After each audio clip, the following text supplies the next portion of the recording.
Hello guys, আজকে আমি তোমাদেরকে দেখাবো আমার স্টাইলের মাটন কষা। তো প্রথমেই পেঁয়াজটাকে একদম গোল্ডেন ব্রাউন করে ভেজে নিয়েছিলাম। আর হ্যাঁ, আগেই বলে দিই, মাংসটা আমি ম্যারিনেশন করে রেখেছিলাম, সেটার ভিডিও আমি বানাতে ভুলে গেছি। তো যা যা লাগে, পেঁয়াজ, আদা, লঙ্কা, রসুন, টমেটো এইসব পেস্ট করে, আর একটু গুঁড়ো মশলা মানে নুন, হলুদ, মিট মশলা, ভাজা গুঁড়ি, শুকনো লঙ্কা গুঁড়ো এইসব দিয়ে ম্যারিনেশন করেই রেখেছিলাম আগের থেকে। তো সেটার ভিডিওটা আমি বানাতে ভুলে গেছি। আর এদিকে দেখতেই পাচ্ছ মাংসটা থেকে কতটা পরিমাণে জল বেরিয়েছে। আমি একটুও জল দিইনি, যা জল বেরিয়েছে ওখান থেকেই বেরিয়েছে।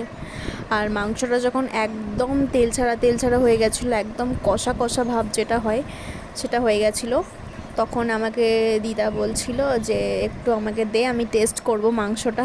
তো আমি এখানে ঝোলটা দিচ্ছিলাম, দিয়ে দিদুন বলছিল যে ঝোল দিস না, আমাকে একদম নরম দেখে দে, তুলতুলে দেখে।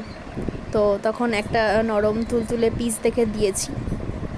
আর তারপর মাংসটা একদম কি বলবো, তেল ছাড়া হওয়ার পর প্রেসার কুকারে দিয়েছিলাম। ওটার ভিডিও আমি আর বানাইনি।